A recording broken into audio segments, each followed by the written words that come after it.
আমি মনস্থ করেছি, আমার মনের সাধ আশা আজ আমি সব পূর্ণ করব। এই কে আছিস? আমার শাহী তাজ এখানে নিয়ে আয়। আম্মা, আম্মা আইতাছি আম্মা। এই যে আম্মা, এই যে শাহী তাজ আমি নিয়ে আইছি আম্মা। আম্মা এই যে নিয়ে আইছি আম্মা।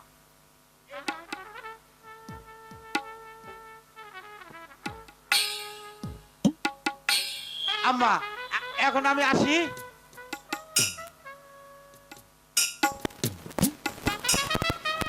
এসো পুত্র, উপবেশন করো এই মসনদে।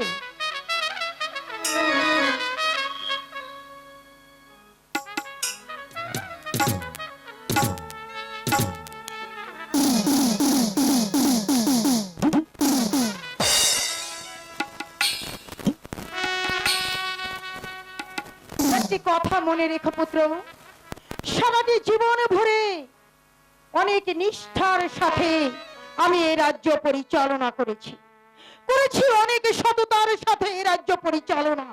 প্রয়োজন হলে নিজের জীবনকে ত্যাগ করবে, কিন্তু নিজের সততা, নিজের ন্যায় নীতির কাছ থেকে কখনো এক পাও পিছু হতে যাবে না। মনে রেখো, এটা তোমার মায়ের আদেশ রইল। মাগো, তুমি শুধু দোয়া করো, তুমি শুধু দোয়া করো, আমি যেন আমার জীবনের শেষ রক্তবিন্দু দিয়ে তোমার মান মর্যাদা, আমার প্রজা সাধারণের মান মর্যাদা আমি রক্ষা করতে পারি। আপনি যা, সে বিশ্বাস তোমার উপর আমার আছে, তাই তো আজ এই কঠিন সিদ্ধান্ত আমি গ্রহণ করেছি।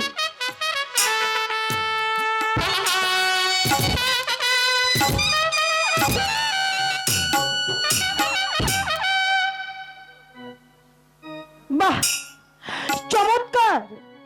আজ আমার নয়ন মন সবই সার্থক হয়ে গেল।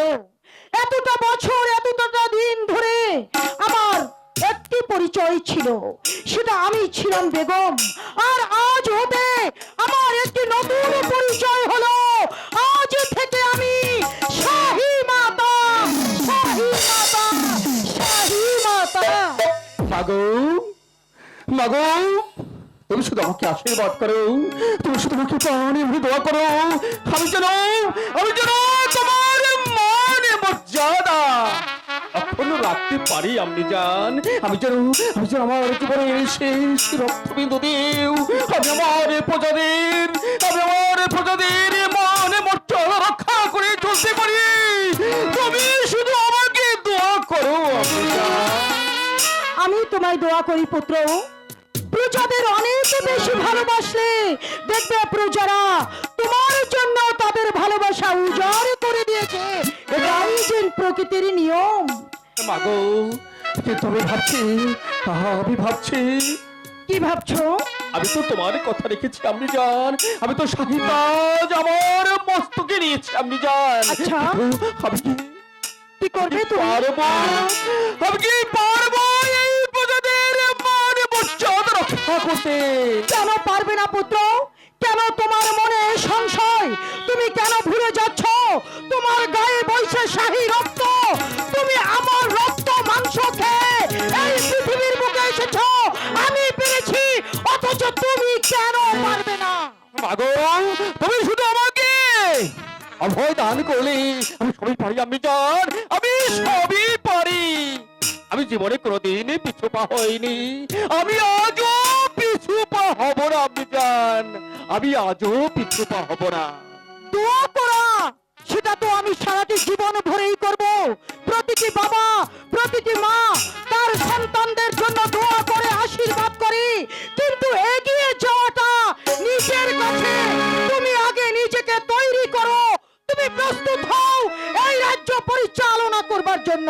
আপনি জান, তুমি দোয়া করলে আমি সব অসাধ্যকে আমি সাধনই করতে পারি। আপনি জান, আমি জানি জীবনের এই দুর্গম পথ তোমাকে অতিক্রম করতে হবে, তোমাকে শক্ত হয়ে দাঁড়াতে হবে। মনে রেখো, আজ থেকে তুমি বাদশাহ। মাগো, আমি তো ভুলেই গিয়েছিলাম, আমি যে হরিণ শিকার করতে চাই। আপনি জান, আচ্ছা, আমি হরিণ শিকার যাত্রা করব।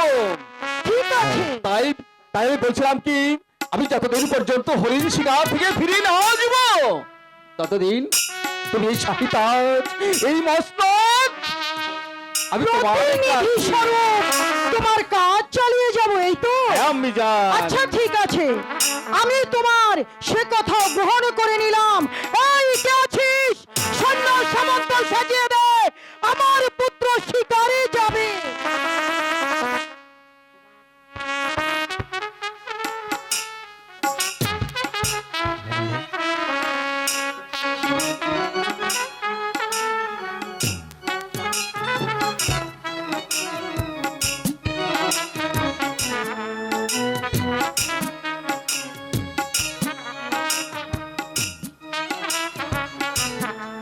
আমি এই পৃথিবীর বুকে বারবার যেন তোর মতো সন্তানের জননী হতে পারি।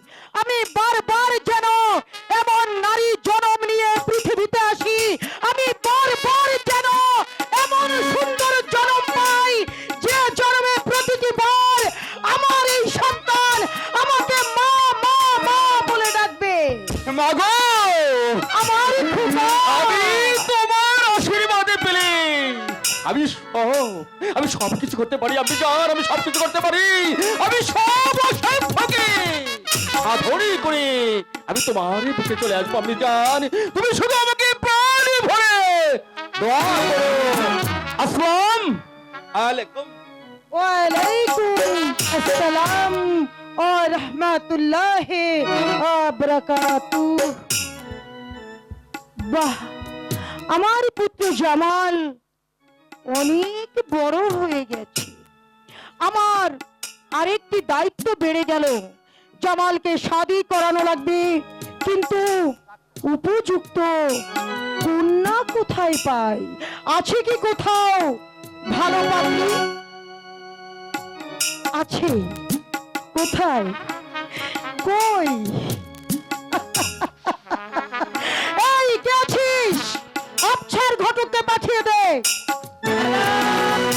ওয়ালাইকুম বেগম আম্মা, আমি হয়েছি শিবনগরের আফসার ঘটক।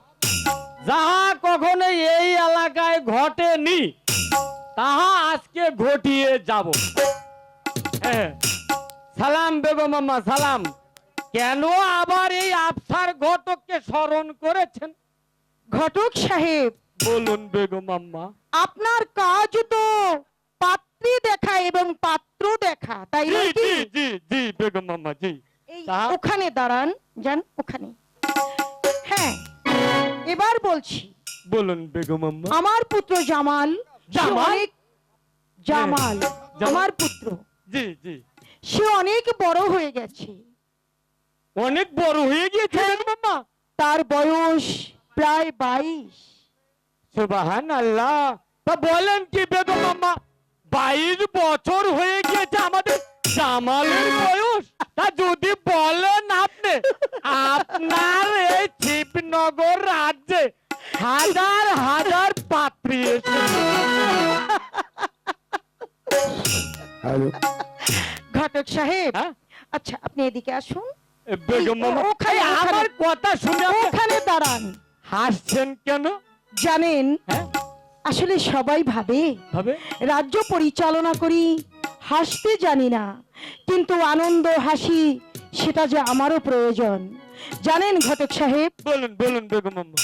2000 5000 কোনো পাত্রীর প্রয়োজন নেই।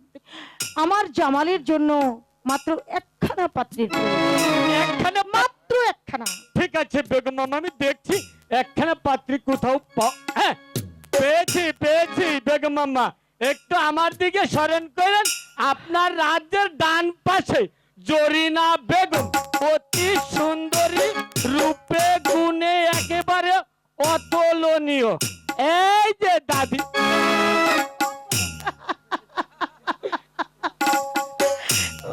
আরে একটু দেখাও না চেহারাটা। ও দাদি, জামাল বাদশার সঙ্গে তোমাকে বিবাহ হতে হবে। ঘটক সাহেব শুনো, সুবহানাল্লাহ। দাদি ভালো থেকো, ভালো থেকো। লজ্জা নারীর ভূষণ, সে কথা ঠিক আছে, জি। কিন্তু তুমি ভুলে যেও না যে মেয়েটি আমার পুত্রবধূ হয়ে হয়ে আসবে, ভবিষ্যতে আমারই মতো তাকেও এই রাজ্য পরিচালনা করতে হতেও পারে। তাই তো এমন লজ্জা হলে সে তো তা পারবে না, তাই ও পাত্রে আমার প্রয়োজন নেই। বুঝতে পেরেছি বেগম মাম্মা। এই একেবারে লজ্জা শরম ছাড়া বেলজ্জা একটি মেয়ে লাগে। ঘটক সাহেব, হ্যাঁ হুম, তাহলে আপনি যেটা বললেন ওটাও নয়। কোনটা? হ্যাঁ, লজ্জা তো থাকতেই হবে, সম্মান বোধ থাকতে হবে, ইজ্জতের ভয় থাকতে হবে, এবং তাহলে আমি দু চারটি নাম বলি, আপনি দেখুন আপনার পছন্দ হয় কিনা বেগম মাম্মা। ঠিক আছে বলুন। এই ধরুন জরিনা, জরিনা, মর্জিনা, মর্জিনা, আচ্ছা বলুন, বানু, আর কিছু বলুন। এই ধরুন কমলা। আহ? কমলা। বেগম মামা কমলা। ওখানে থেকে গেলেন কেন?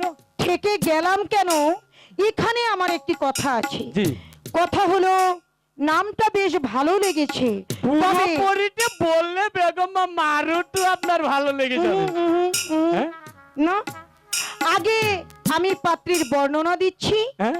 আপনি দু কান ভরে হ্যাঁ বলুন। একদম শুনে নিন, তারপরে আমার পুত্রের জন্য পাত্রী দেবেন আপনি। তবে শুনুন, বলুন বেগম মাম্মা। আমার পুত্রের জন্য পাত্রী চাই। হুম? আমাকে দেখুন, প্রথমে পায়ের থেকে মাথা পর্যন্ত ঠিক এতটাই উঁচু হতে হবে, তারপরে আমার মতো গায়ের রং হলে হবে না, আমার পুত্রবধূর গায়ের রং হতে হবে দুধে আলতা, আর তার চোখ দুটো হবে পটল চিরা চঞ্চলা হরিণী, আর তার ঠোঁট দুটো হবে ঠিক যেন এক ফালি চাঁদ, আহা, আর তার কণ্ঠস্বর হবে ঠিক যেন বসন্তের কোকিল যখন বসন্ত এলে কুহু কুহু করে ডাকে। আমার পুত্রবধূ যখন কোরআন তেলাওয়াত করবে আর তার কণ্ঠস্বর যখন কেউ শুনবে তখন বলবে, আহা, এমন কণ্ঠস্বর জীবনে যেন কখনো শুনিনি। আছে কি এমন পাত্রী আপনার কাছে? বেগম মাম্মা আছে, কিন্তু আপনার রাজ্যে এরকম একটিও নেই। আমার রাজ্যে নেই? আপনার রাজ্যের বাইরে 26 পরগনার 26 সৌদাগরের একমাত্র কন্যা কমলা সুন্দরী। চমৎকার কথা বলেছেন। হ্যাঁ? কমলা সুন্দরী তাকে আমি চিনি না, কিন্তু 26 নগরের 26 সৌদাগরকে আমি চিনি।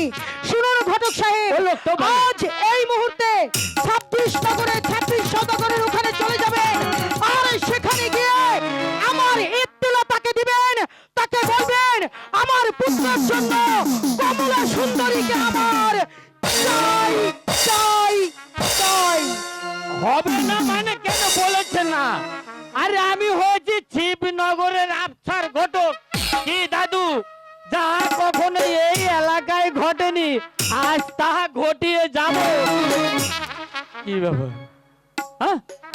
বেগম মাম্মা তো আমার পকেট খরচ কিন্তু চাচু খাবার দিয়ে গেল না। হ্যাঁ? চাচু খাবার কিছু তো দিয়ে গেল না, বরাবর না। চলে আসো।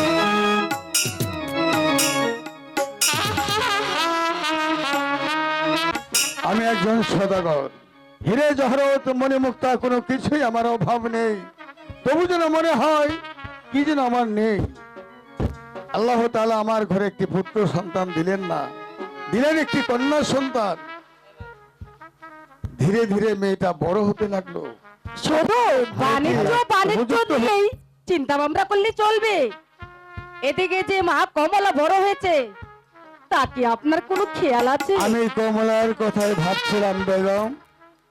শোনো বেগম, ওর বাগানে যেদিন ফুল ফুটবে দেখবে ভ্রমণে সে হাজির হয়ে গেছে। আমিও চাই আমার একমাত্র কন্যাকে ভালো সুপাত্র দেখে বিয়ে দেই। বুঝতে পেরেছো?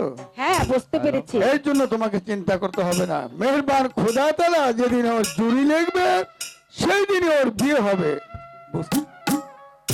আমি হচ্ছি শিবনগরের আফসার ঘটক। কে কথা আরে বলছো? তাহা কখনো এই এলাকায় ঘটেনি, তা আজকে ঘটিয়ে যাব। আসসালামু আলাইকুম সদাগর সাহেব। ওয়ালাইকুম আসসালাম রাহমাতুল্লাহি ওয়া বারাকাতুহু। তা হঠাৎ কে আপনি? আপনি আমাকে চিনতে পারছেন না সদাগর সাহেব? আমি হয়েছি শিবনগরের আফসার ঘটক। ও চিনতে পেরেছি আপনি ভালো আছেন? আলহামদুলিল্লাহ আলহামদুলিল্লাহ ভালো আছি, কিন্তু কিন্তু কি? শুনতে পেলাম আপনার মেয়ে নাকি বিয়ের উপযুক্ত হয়ে গিয়েছে। হ্যাঁ হয়েছে তো। ছোটবেলায় দেখেছিলাম।